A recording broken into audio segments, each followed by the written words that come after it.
Here are some further calculations concerning the interstellar propulsion system imagined for the James Cameron movie Avatar. Apparently my previous video did not impress upon the viewer the true gravity of the situation, as I still get many comments saying that it is indeed possible to go to other stars in human lifespan timeframes using presently known technology. It isn't possible. It isn't even close. Let me first reposit this simple fact that I introduced in my video about the Alcubierre drive.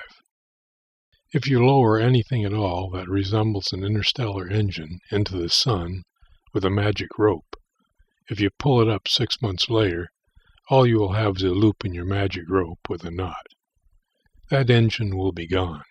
It's melted, ablated, burned up, whatever you want to call it. It ain't there no more. This goes for any materials anywhere in the universe. There are no chemical bonds that can indefinitely withstand solar temperatures without breaking. With that in mind, we can make some calculations about the Avatar Venture antimatter propulsion system. And because antimatter is the most efficient fuel possible, we can be sure that no other type of engine would do any better. Since we don't know the mass of the Venture, we will check the system for several different masses. We'll examine it at 125,000 metric tons, approximately the mass used in my other video, 12,500 metric tons, making use of technobabble composites, and at a ridiculous 1,250 metric tons, which someone posited as a serious possibility. To proceed, we need to know what the diameter of the rocket nozzle is on the Venture. From the picture, I measure about 13.5 meters. The area of the hole is then pi r squared, or 143 square meters. There's 2 engines, so we get about 300 square meters total. All the energy to propel the ship comes out of a hole equal to 300 square meters.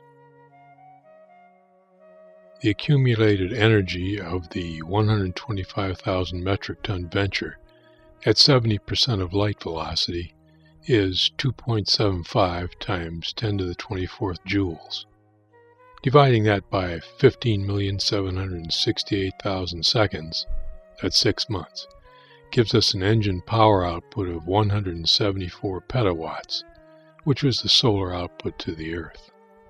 So for this mass, we are putting out from our 2 engines all the energy the Earth receives from the Sun over the entire surface of the Earth for a 6-month period. And it's coming out of 2 holes, 13.5 meters in diameter.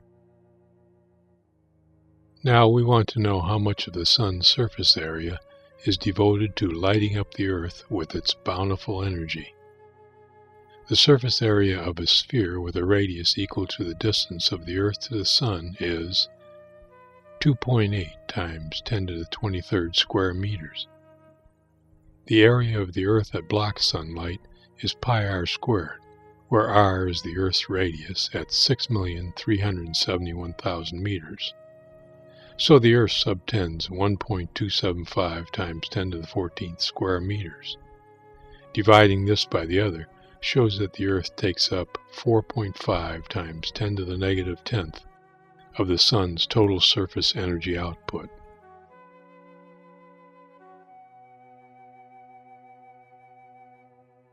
The solar surface is 4 pi r squared, where the solar radius is 695,500,000 meters. This comes to 6.078 times 10 to the 18th square meters. Multiplying this by the derived ratio yields 2.73 times 10 to the 9th square meters.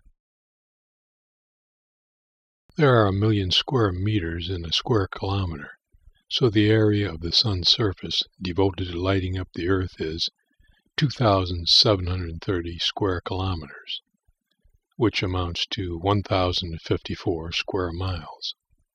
Either 52.25 kilometers on a side or 32 miles on a side, or 2/3 of the area of the state of Rhode Island. So, for an interstellar ship like that envisioned in Avatar, if it had a mass of 125,000 metric tons and accelerated to 0.7 c in 6 months, with exhaust holes from whence comes the products of antimatter annihilation that are about 300 square meters total, this means that the energy output from those holes is approximately 9,100,000 times hotter than the surface of the sun, because it's the solar output, not from an area like Rhode Island, but rather from 2 holes 13.5 meters in diameter. That's right, it's not as hot as the sun. The engine environment is 9 million times hotter than the surface of the sun. Of course, if the venture ship were much lighter, the energy output of its engines will be proportionally less. So that a ship 1/10 the mass will have an orifice energy output of only 910,000 times more than an area of the sun the same size as that orifice. And a ship lighter by 1/100th, or about 1,250 metric tons, will have an orifice energy output of only 91,000 times greater than that of 300 square meters on the surface of the sun. No matter how you cut the mass of the venture, its engines will still melt in a few seconds.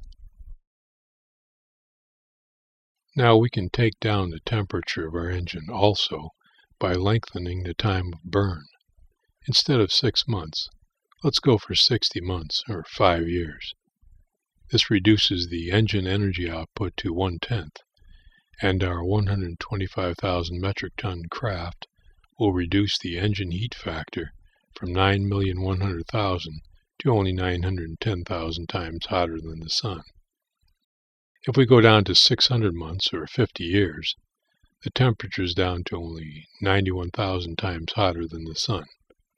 How many engines do you know of that will sustain themselves for 50 years, suspended in a bath of energy 91,000 times hotter than the sun?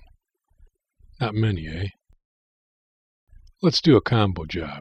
600 months at 1,250 metric tons. That's more like it. Only 910 times hotter than the sun. So what about 125 metric tons in 500 years? Now you're talking. Only 9.1 times hotter than the sun. If you understand that an engine cannot in principle sit submerged under the surface of the sun for 6 months without being destroyed, you can also understand that an engine cannot last 6 months in an environment that's millions of times hotter still. The case is closed for antimatter engines that propel a ship to 0.7 of light velocity in 6 months. And because antimatter is the most efficient fuel possible, no reaction engine conceivable can propel a ship of any appreciable mass to 0.7 c in a mere 6 months. One can imagine a Saturn rocket firing for 6 months to get to 0.7 c, but such a rocket cannot be made because of Tsiolkovsky's rocket equation, which would require more fuel than is available in the universe. And even if that were not so, the Saturn rocket would not last 6 months at full throttle. It's good for a few minutes. Maybe it'd last an hour or two before the nozzle fully ablated. So, in the end, no conceivable reaction engine can be constructed that will attain any large fraction of the speed of light in a fairly short amount of time. But then, the people in the UFOs know this. They found another way. So can we. UFOs are doing just what they appear to be doing. They violate the laws of linear and angular momentum conservation, and also, by corollary, conservation of energy.